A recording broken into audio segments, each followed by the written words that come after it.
বান্ধবক ধরে যে 1 লাখ টাকা দিয়ক 1.5 লাখ টাকা দিয়ক আমি প্রতি বছরের কারণে 5 লাখ টাকার ব্যবস্থা করে দিছো যেতিয়া প্রয়োজন হব তেতিয়া এটোর মাধ্যমে কৰিব পাৰিব আৰু জুৱা এই বছৰত আমাৰ অসম চৰকাৰে more than 500 crores বিভিন্ন হসপিটালত জমা দিলে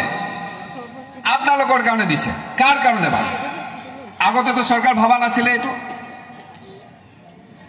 এক ৰেশন কাৰ্ডৰ জৰিয়তে আপোনালোকে এটা ইন্স্যুৰেন্স পাব আমি আগতে দেখিছিল ইন্স্যুৰেন্স মানে ধনী মানুহ বিলাকে কৰে ইন্স্যুৰেন্স মানে মিডল ক্লাস ফ্যামিলি বিলাকে কৰে আমাৰ এজেন্ট বিলাকে দৌৰি থাকে যে দাদা এটা পলিসি কৰক এতিয়া পলিসি কৰিব নালাগে আপোনালোকে এই কাৰ্ডৰ লগে লগে automatically you will be entitle to get the insurance 2 lakh টাকার ইন্স্যুরেন্স পাবো আপোনালোকে তারপরে কারবার যদি অ্যাক্সিডেন্ট হয়ে গৈছে কারবার ঘৰত অ্যাক্সিডেন্টেৰ কাৰণে পয়সা পাবো এই ৰেশন কাৰ্ডটো শো কৰিলে এই ৰেশন কাৰ্ড বুলি আগৰ নিচিনা ভাবিলে নহব আৰু আপোনালোকে এটা কথা কৈ দিছো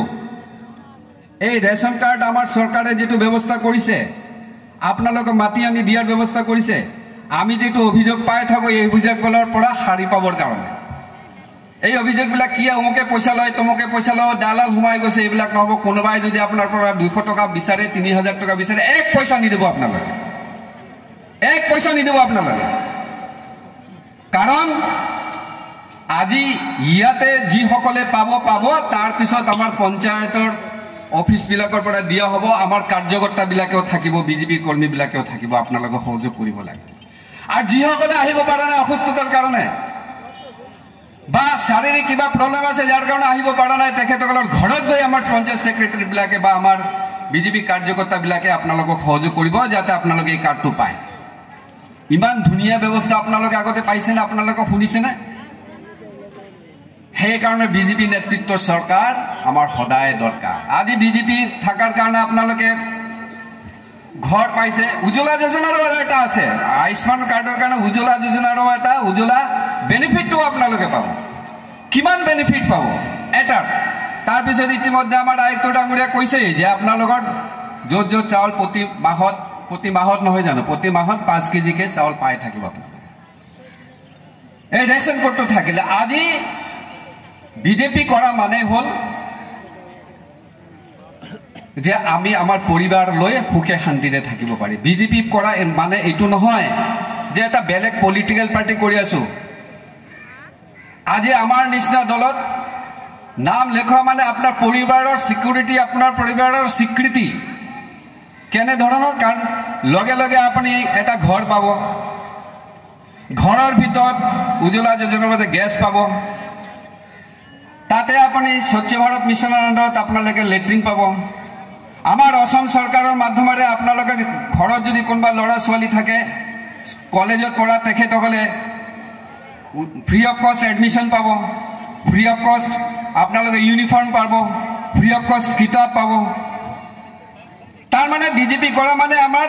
পৰিবাৰৰ লগত সুখে শান্তিৰে থাকা বিজেপি নকৰা মানে উল্টা পাল্টা আৰু কনফিউজন জীৱনত জিয়াই থাকাৰ নিচিনা এটা অৱস্থা হ'ব যেটো আগতে আমি দেখা পাইছিলো সৰু কালৰ পৰা আমি হেতুৱে দেখিছো আমাৰ পৰিয়ালৰ কোনো সুৰক্ষা নাই পুৰো পৰিয়ালৰ কোনো স্বীকৃতি নাই কোনো পাত্তা নিদিয়ে আমি খাইছো না নাই কোনো খবৰ লোৱা নাই তা আমি খাইছো না এইটো খবৰ তো আমাৰ ডক্টৰ হেমন্ত বিশ্ব শৰ্মা ডাঙৰীয়া তেখেতে লৈছে লগতে আমাৰ প্ৰধানমন্ত্ৰী ডাঙৰীয়া ওপৰৰ পৰা খবৰ লৈ আছে এইটো কোনে কৰে আমি মন কি বাত যেতিয়া শুনো মন কি বাতত বহুতে ভাবে যে মন কি বাত আমাৰ মনৰ কথা শুনক মন কি বাতত কি কোৱা হয় মন কি বাতত হেতু কোৱা হয় যিসকল পৰিয়ালে কিবা এটা কৰিব খোজে তাৰ এটা সূচনা তাৰ এটা ইনফৰমেশন তাৰ এটা খবৰ প্ৰধানমন্ত্ৰীৰ মাধ্যমে পায় আৰু ৰিসেন্টলি তেখেতে যেটো কৰিলে মন কি বাতৰ মাধ্যমে মেসেজটো পঠিয়াই দিলে হেতু হল যে বিকশিত ভাৰত যাত্ৰাৰ মাধ্যমে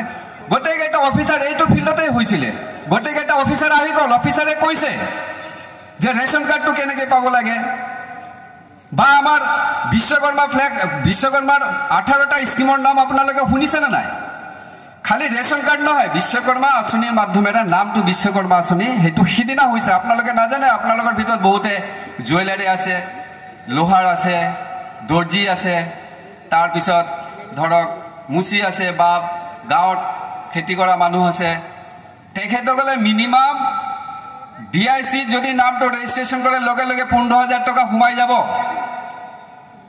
আৰু তাৰ পিছত লাহে ধীৰে 2,85,000 টকা পাব এইটো ল'ব নালাগে নেকি আপোনালোকে ৰেচন কাৰ্ডৰ লগে লগে বিশ্বকৰ্মা আঁচনিৰ জৰিয়তে এই 3 লাখ টকাৰ বেনিফিট আপোনালোকে পাই থাকিব সেই কাৰণে এনে ধৰণৰ প্ৰগ্ৰামত যেতিয়া আমি আহো তেতিয়া আপোনালোকে আমাৰ পৰা এইবিলাক শুনে কিন্তু আমি তো কাম কৰিব লাগিব আমি ঘৰত বহি থাকিলে নহব আপোনালোকে অলপ এক্টিভ হ'ব লাগিব আৰু গায়ে গায়ে আমাৰ যিবিলাক বুথ প্ৰেসিডেন্ট সকল আছে তেখেতসকলক মইছো তেখেতসকল আহিছে তেখেতসকলক মই কৈছো যে আপোনালোকে অলপ এক্টিভ হৈ এই গাঁৱৰ পৰা যিসকল সাধাৰণ ৰাইজ আহিছে তেখেতসকলক আপোনালোকে সহযোগ কৰক আৰু আমাৰ ৰেচন কাৰ্ড পোৱাৰ ক্ষেত্ৰত তেখেতসকলক সহযোগ কৰক ক'বলগীয়া বহুত আছে মই বেছি নকওঁ আমাৰ মাজত অসমৰ জনপ্ৰিয় মন্ত্ৰী কেশৱ মহন্ত ডাঙৰীয়া আহিছে তেখেতে সদায় বুজাই আহিলে খবৰ লৈ থাকে আমাৰ হস্পিটেলটো কেনেকৈ চলিছে ডক্টৰ বিলাকৰ লগত মিটিঙত বহিব তাত ইতিমধ্যে